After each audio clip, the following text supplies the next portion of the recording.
guitar for whiskey.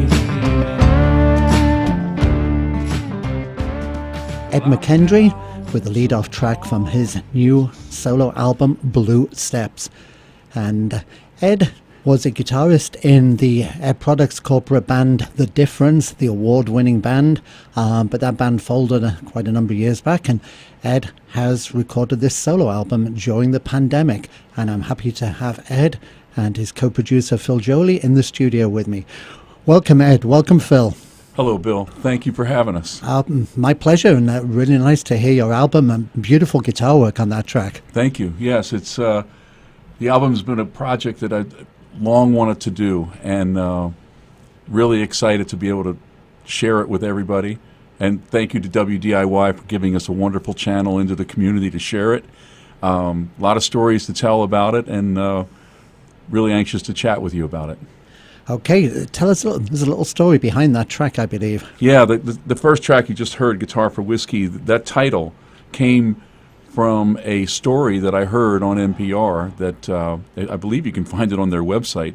This is where the NPR would take stories submitted by the general public, and this gentleman had submitted a story about his father who was a guitar player and his memory of it. And unfortunately, his father developed some alcohol issues, and the family separated, and so his father kind of disappeared for like 35 years. And out of the blue, this gentleman got an email from a woman who said, "I think I have something that should belong to you."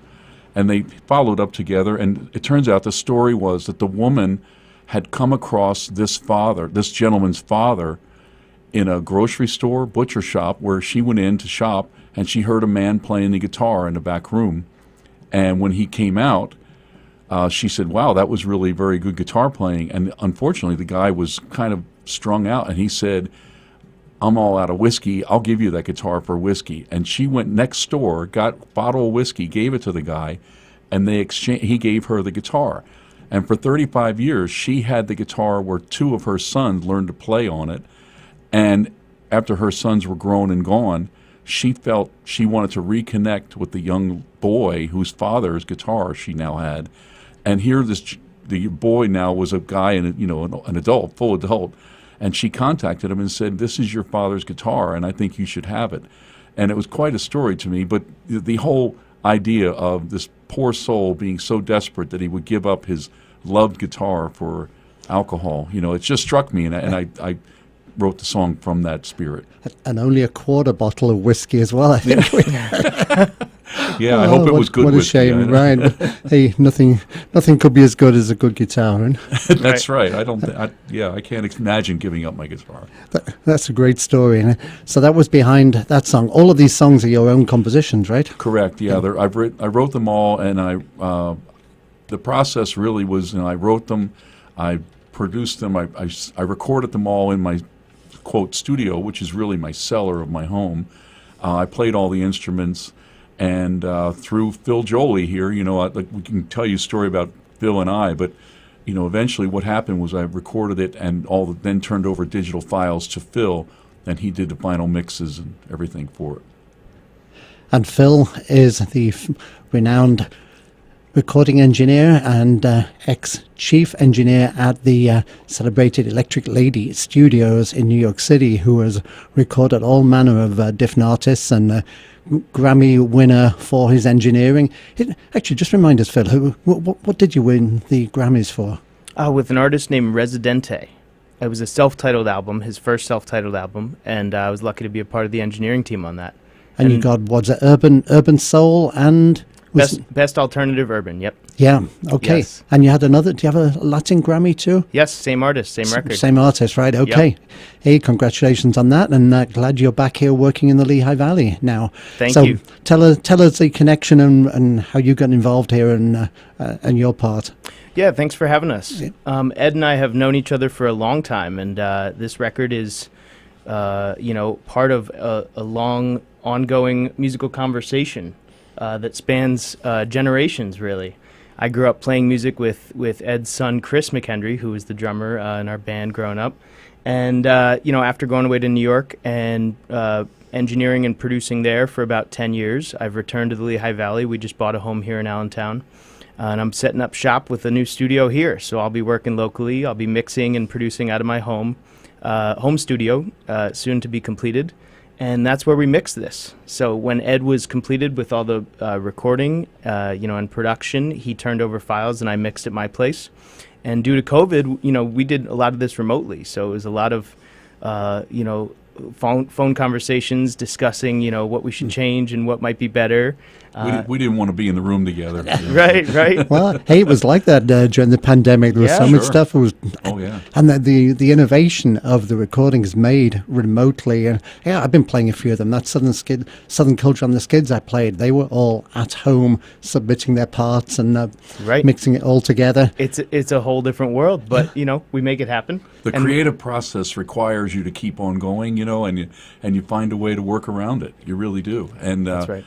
I mean, just to kind of build on what Phil was talking about, I mean, as Phil said, we've known each other a long, long time. And I've known Phil from early days of, like they say, the young guys playing in my cellar and my basement.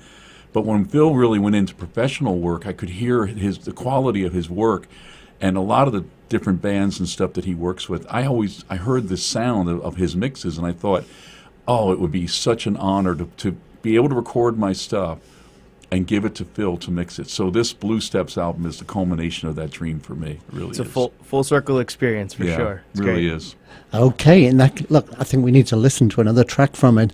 And I'll talk to you after the track about that. There's a real range of material on this album. We heard a blues rock track to take us in. I played more of a country piece early on in the program. We're going to go out later on with more of a country folk piece, I think probably you'd describe it, her Loving Anyhow. Yeah. But you have one instrumental track on here which gives you a chance to stretch instrumentally a little bit more. You're playing every instrument on this particular track, right? Right. This is Slipstream. Yeah. And it's it's basically an acoustic guitar, a dobro, a drums and bass. No bass, I'm sorry. Drums and two acoustic guitars, really. And the dobro. So I played all of that. Nice combination. Yeah. Let's take Not all at once. One after the other and beautifully mixed together. Let's take a listen. Slipstream from Ed McKendry from his new Blue Steps album. Right here on 88.1 WDIY.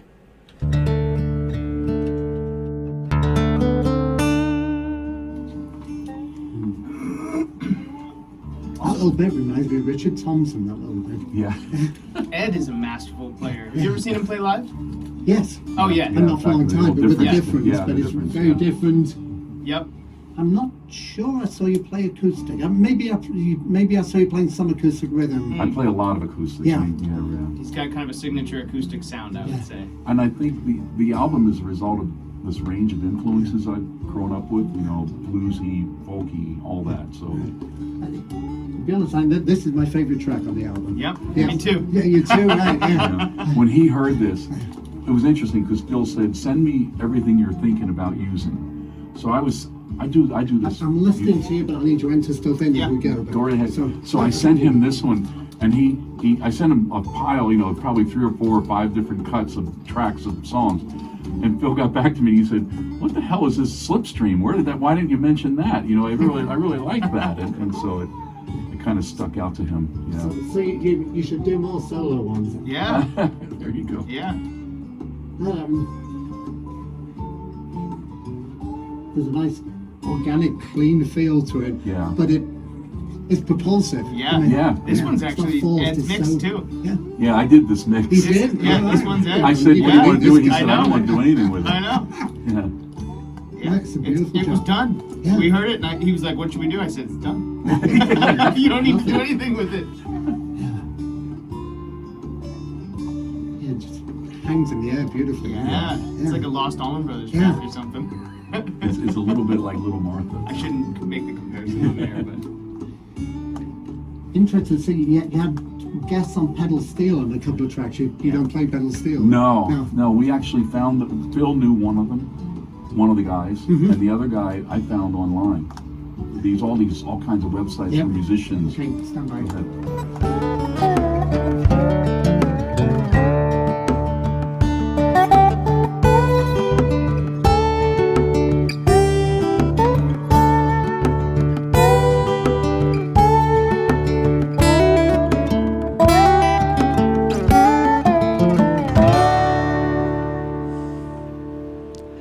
.1 WDIY. Slipstream by Ed McKendry. Ed playing all of the guitars on there. Beautiful instrumental piece. Slipstream from Ed's brand new album Blue Steps. And Ed and Phil Joly are in the studio with me. Ed, that was a beautiful piece. My favourite piece on the album, and it just has a real nice presence to it and such a natural feel to it. Thank you. I appreciate it. I love the feedback. It's great to hear that because it's something, you're always, as a guitar player, you're always working and always playing and always creating. And this one just stuck with me. And, adding the dobro, adding in the simple little bongro, adding in a simple little kick drum, kind of gave it some pulse, and moved it along. It's interesting, the feedback I've gotten on this album that many times people are picking different tracks, but this Slipstream seems to be rising to the top a little bit so far. It's the only instrumental on the album. You have 7 tracks on there, right? That one instrumental. Right. You cover a lot of different ground on the album. I mentioned you've got the country folk, you've got some more country, the instrumental there, you've got some blues rock. Where does your heart really lie? Right. I mean, it's hard to say because it is, in the era that we've grown up in, the smorgasbord of music that's out there, it's all become part of the palette. Right. And it's interesting when you create and do your own album, what comes out. You can't always. There's another song on the album called "Another Day for You," and that's a little bit more, I'll say, jazzy. I'm using my major 7th chords and things like that, and it's a total different feel, but it's part of me. So it's hard to say. I don't have a favorite. I love it all. Yeah. Yeah, so at DIY we certainly don't either. We cover the whole spectrum of music, and the blend here, we pretty much cover all the genres within the blend. So many voices, many choices. We like that. I mean, rather than just being pigeonholed. Yeah, totally. Yeah. Really nice. And it is interesting because I guess in the world of pop radio, it's like, how do we categorize? And WDIY does a wonderful job of the blend is what it's all about. Yeah, and then with the rest of our having the jazz program and the folk programming every evening, so you might find this being played on the jazz as well. Wonderful, I'll take it. There you go. Your ex-colleague John Dodds, who's on tonight, I think. John Dodds is one who loves "Another Day for You." That's his favorite song, I believe, on the album. Interesting, Yeah. right? Now, if we hadn't had the pandemic, would this album have come about of a solo recording, or would you more likely have been working with other musicians? I think it would have happened. As I say, I do it all the time in my basement. I'm always downstairs playing. I'm married to a wonderful woman who understands that for 39 years, and it's like, so it's what I do. But I think the thing that has taken this to the next level, honestly, is Phil's involvement, Phil's mix, Phil's sensitivity to the music, his feel for his mixes. I in a conversation I had with Phil a while back, I said, your mixes to me make me feel like I'm laying in a soft pillow surrounded by the music. It's just and I think this whole album has a beautiful sonic feel to it. So this went to the next level when Phil got involved, for sure. Nice analogy. Phil, Thank you. Ed's got a great natural production instinct and has been miking himself and recording himself his entire career. So when he brought up making a record, I said, well, I think you should do the recording and the production. And being that we were in quarantine, it was kind of perfect. So, he did all of the production, mic placements, everything at his place, at his studio. And once he had gotten all those sounds down, and we would talk on the phone and have discussions about what arrangement maybe was best. But in the end, he would send files over and I'd mix. And ultimately, it's, I'm just looking to get an understanding of his vision and to just help present that as best possible.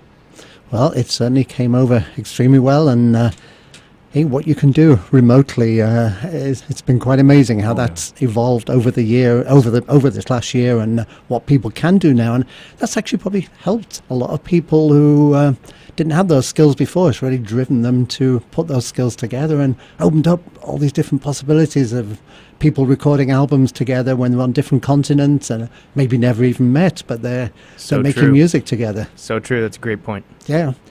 Phil, are you looking for talent in the Lehigh Valley now with your both freelancing as engineering, but then mixing, and you'll be recording in your own studio as well? That's right. I'll be primarily mixing in the new studio, but I do travel quite a bit to produce on location in New York City, on the West Coast, all around. But yeah, it's going to be a private mix production studio, so I'll be able to do all of that there. If people want to contact you, how do they do so? PhilJoly.net. Thanks for the plug. Okay, very good. Hey, well, welcome back to the Valley, and it's always good to have extra musical capabilities. And there's a lot of musicians in the Valley who I'm sure some are looking to work with someone of your capability. Thank you, Bill. Ed, what do you have lined up next? Are you going to be performing any of the music here live with other musicians, obviously? Right. I mean, we're in the middle of right now. I do perform regularly as a solo acoustic thing. Right now, putting bands together and things like that it's difficult. It's a challenge, I'll say. But there's possibility that maybe this summer that I might be playing at a large event here in the Lehigh Valley, in a solo acoustic. That'll happen at some point in the summer. But I continue to play kind of select venues where I'm playing. I'm not doing the bar circuit anymore at this point in my life, but I'm always playing. And really, people can listen to a lot of my music on my website is edmckendrymusic.com. Okay. I also have any gigs would be on there, right? Yeah, and my schedule's on there. But I also have a very robust YouTube page, Ed McKendry, music on YouTube. Some great tunes on there. And also, Facebook, so Ed McKendry Music. But my work background, I was a video producer and video production, so I do a lot of videos and stuff of me playing and recording all the instruments on my YouTube page, so you can hear a mix of original music as well as obscure cover tunes and stuff. Hey, and that's good. Both are good, and you don't have to do all original music. There can be some great cover versions. Just what we listened to there, Judy Collins doing Whitebird, a totally different treatment than the original, but fresh and interesting. Yeah, I have cuts of covers of obscure Bob Dylan songs, and those who are into Bob Dylan will comment and they'll say, wow, where's that arrangement from? It's just me. It's my interpretation of it. There's a Led Zeppelin, Going to California song I do on my website, on my YouTube page, and it's kind of, I don't sing like Robert Plant, but I sing like Ed McKendry, and people like it. It comes out differently, but it has its own personality. Okay, so your website again, where people can check out for any performances? It's edmckendrymusic.com. Okay, very good. And on YouTube, as you said. So you'll likely be doing solo performances. Do you have plans for putting together a band again? At this point, I do not. No. I've always, in all the years I've been playing, which is a long, long time, I've been through bands and things like that, and it's always great. But bands are a challenge, and you have to have a big commitment. And at this point, I'm kind of enjoying this project that we just finished. I'm enjoying the afterlife of it, the early getting it its own legs, and we'll see where it leads. We'll see. Well, and we had some collaboration in reaching out to pedal steel players for the record, actually. Right. So that was kind of like putting together a band of pedal steel players. Right, and you have two, let's give them a name check. You have two pedal steel players. One, actually both of them are on the track I've got lined up to go out with. Her Loving right. Anyhow has both pedal steel players, right? That's a bold production choice, eh? Yeah, quick story behind that. There are two separate pedal steel players. One is a contact that Phil had from his work in New York City. That's Will Hensley. Will Hensley. And Will Hensley plays on Too Easy to Cry. That's right. As well as this upcoming cut here, Her Lovin' Anyhow. The other gentleman is a gentleman named Sasha Oronoski, and I found him online. He played with Keith Urban. He played with Garth Brooks. So he's a big-time guy as well. And this is, as you mentioned earlier, this technology today enables us to work together, although we never meet face-to-face. So I have no idea what Sasha looks like or who he is, but we exchanged a lot of emails and a lot of files, and they both did a wonderful job on this album. And the important thing is what they sound like, right? So Yeah. That's right. let us take a listen to this track, Her Loving Anyhow. Ed McKendry from Blue Steps with the guesting of the two, the two pedal steel players we just talked about. 88.1 WDIY.